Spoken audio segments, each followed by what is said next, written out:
सगळ्यांचं बीएससी मध्ये स्वागत। आज आपण या हॉलमध्ये आहोत ते आशिष चव्हाणने आपल्याला परवानगी दिली म्हणून आणि आपल्या महाराष्ट्रामध्ये उद्योगधंदा जास्त वाढीला लागावा म्हणून।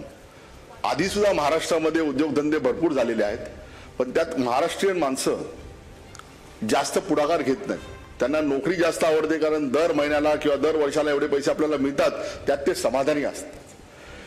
कुठलाही माणूस समाधानी झाला, संतुष्ट झाला तर तो नवीन काय करत नाही आणि जे नवीन करतात तेच पुढे जाण्याची शक्यता असते, नाहीतर जुनं तसंच राहतं। आज बीएससी जरी 145 वर्ष झाली असेल तरी तुम्ही लोगोच्या खाली बघता एक्सपिरियन्स द न्यू लिहिलेलं आहे। आशिष चव्हाणने जेव्हा सूत्र हातात घेतली त्यावेळेला या कंपनीमध्ये सगळे ब्रोकर जे ट्रेडिंग मेंबर बोलतो आम्ही त्यांना, ते चालवत होते। त्यानंतर सेबीच्या नियमाप्रमाणे हे प्रोफेशनल मॅनेजमेंटच्या हातात गेले आणि त्या काळापासून सेबीची भरभराट परत बीएससीची भरभराट परत सुरू झाली। आणि ह्याला कारण म्हणजे तुमच्यासारखे उद्योजक।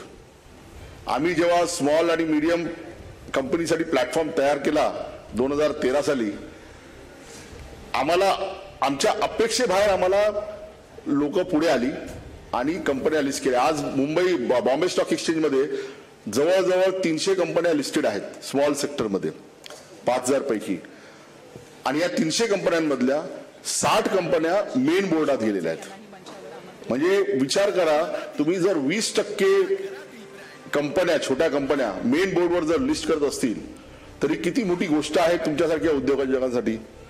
आणि हे जर तुम्हाला करायचं असेल तर पहिली गोष्ट, जसं प्रदीपने सांगितलं, लोखंडेंनी किंवा पेनारकरांनी सांगितलं, मराठी माणूस सांगायला घाबरतो। आपण जे चांगलं करतो ते सांगायला सुरुवात करा आणि ध्यानात ठेवा, सांगितल्यानंतर जर तुमचा माल किंवा सर्व्हिस चांगली नसेल, एकदा वाईट अनुभव आला तर लोक परत त्यात येत नाहीत। त्यामुळे क्वालिटी पण ठेवणं जरुरी आहे। आम्हाला असं आढळलं, आम्ही कॉर्पोरेट गव्हर्नन्स मध्ये आजकाल खूप बोलणी चालतात, आशिष पण कमिटीवर आहे कॉर्पोरेट गव्हर्नन्सच्या, तर आम्हाला असं आढळलं की लोक सुरुवातीला सगळं चांगलं देतात, कमी किमतीत देतात, पण हळूहळू त्यांचं ब्रँडवरचं लक्ष कमी होतं। त्यांची आपल्या कस्टमरकडे पाहण्याची वृत्ती बदलते। छोटा उद्योजक स्वतः लक्ष जातीने घालतो तोपर्यंत धंदा वाढतो।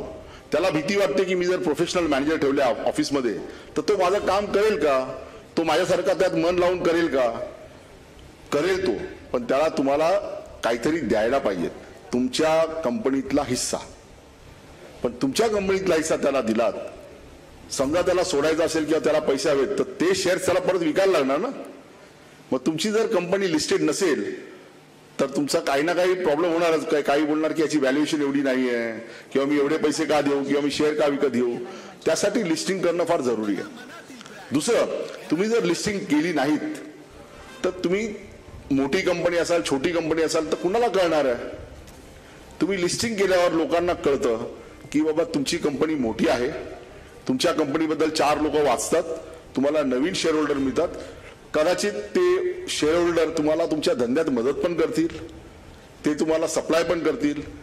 पण ह्या गोष्टी करण्यासाठी तुम्हाला मार्केटिंग करणं जरुरी आहे। आणि मला बरं वाटतं की अर्थसंकेत आणि बागवेंनी हा प्लॅटफॉर्म तुम्हाला उपलब्ध करून दिला, कारण आम्ही बीएससी मध्ये सगळ्यांचा, खूप काम करणाऱ्यांचा सत्कार करतो खरा, पण त्यात आम्ही महाराष्ट्रीयन, गुजराती वगैरे असं बघत नाही। पण महाराष्ट्रातला माणूस धंद्यात जात नाही, उद्योग धंद्यात जास्त रमत नाही, हे माहिती असल्यामुळे आपल्याला जरा जास्त प्रोत्साहन द्यायला पाहिजे। तर मी बीएससीच्या वतीने तुम्हाला सगळ्यांना सांगतो की तुम्हाला कुणाला लिस्ट व्हायचं असेल, तुम्हाला काहीतरी मोठं करायचं असेल, तुम्ही आमच्या टीमच्या संपर्कात या। इथे आनंद आहे, अजय ठाकूर आहेत, आणि काही मदत लागली तर आम्ही तुम्हाला मदत करू। पण तुमचा ब्रँड तुम्हाला बनवायचा आहे, त्यासाठी तुम्हाला प्रयत्न करायला लागतील आणि ते प्रयत्न करताना तुमचा हजारो लोकांशी संबंध येईल, त्यांची साथ घ्या। जगातली खूप माणसं तुम्हाला कुठे काय मदत करतील, काय करून देतील तुम्हाला कळणार पण नाही, आणि ते करायला लागल्यावर तुम्हाला कळेल की तुम्हाला एक सिस्टम पाहिजे।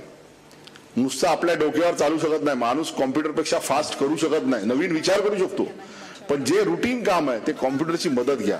मला माहित नाही किती लोकांकडे सिस्टम्स आहेत, कारण ज्यांना ज्यांना अवॉर्ड मिळालं मला माहिती आहे, त्या मोठ्या कंपन्या आहेत, त्यांच्याकडे सिस्टम्स आहेत, त्यांच्याकडे लोक आहेत। आणि खूप लोक आपल्या एम्प्लॉईजना सांगतात अरे तुमच्यामुळे माझी कंपनी मोठी झाली, सगळं झालं, पण सगळ्यात शेवटी एम्प्लॉईज काय विचारतात माहिती आहे?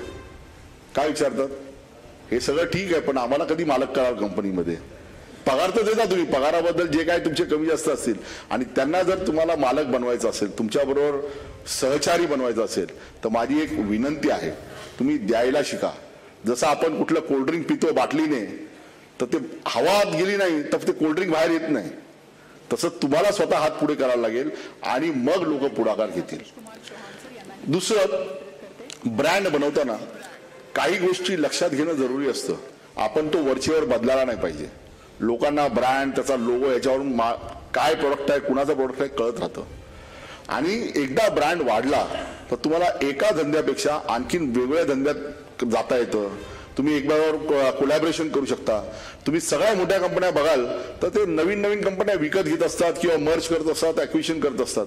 मग छोटे उद्योग समूह का करत नाहीत? प्रत्येकाला आपला अहंकार आहे का की माझीच कंपनी आहे, माझंच नाव असावं? आपण सगळे नश्वर आहोत. आपण कधी ना कधी जाणार. आपल्या पुढे फक्त आपल्या फॅमिलीचा उद्धार करायचा नाही, आपल्याला सगळ्यांचा करायचा आहे. हे जर जाणून घेतलं तर तुम्हाला नक्कीच पुढे जायला, यशस्वी व्हायला काही अडथळा येणार नाही. आणि एवढं बोलून मी तुम्हाला धन्यवाद देऊन